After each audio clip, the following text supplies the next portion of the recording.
Describe the comparisons between your dad and Will Ferrell's semi-pro character.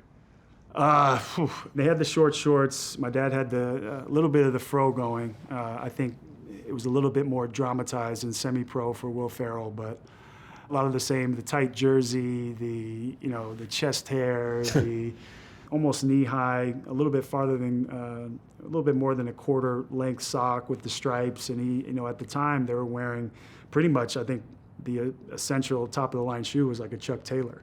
His style of play, he told you what about that?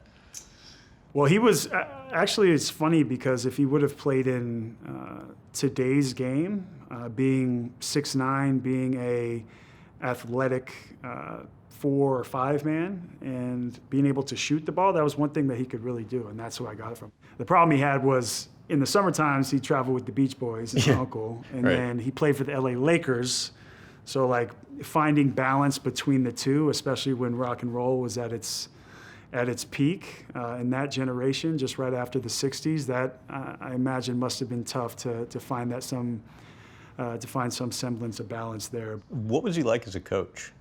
Hard on me. I mean, he was hard, but he let me. He knew I was a self-starter. He was good in that he was supportive, but he never let me beat him. He always wanted that competitiveness to come out of me. I can remember, there were coaches that wanted me to tone it down and wanted me to bring it in. And while he, thought the same because I was so emotional, he never wanted that edge to go away. Like if you ask my brother, there were a lot of broken video game consoles throughout the years because, if I didn't win, it was ugly. Oh, really? It was ugly. Give me an example. Okay, so I'll just go to NBA Jam, especially if he beat me on a last shot. Yeah, that was gonna cost not only my brother but my family a few dollars in getting another system. But for my dad, he wanted my pursuit of the game to be extremely aggressive.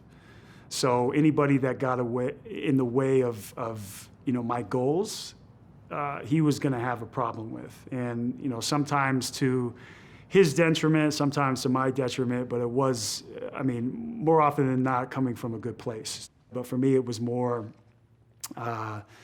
just like that's just my pops. He's old school. There's a lot of, you always see the overbearing parents, or you always see, in AAU, or you see different coaches, or you see different handlers throughout, especially now in 2020, where the climate of all of that has changed. He just wanted to I think protect me, and that was the same thing with my mother as well. But he had a clear vision for you, and he wasn't going to let anybody get in the way. Nobody was going to stand in the way. And I think there was some lessons that were learned. And I always say about my father, like I learned a lot from his success, but also a lot from his failures as well. So those are all teaching points. It's just like in the NBA. We're taught to fail quickly. In a lot of ways, we're told to have success quickly because things are just coming at you so fast. What was that dynamic like as all of a sudden you're getting older and having more success, slowly pulling back from Dad's vision and making your own decisions?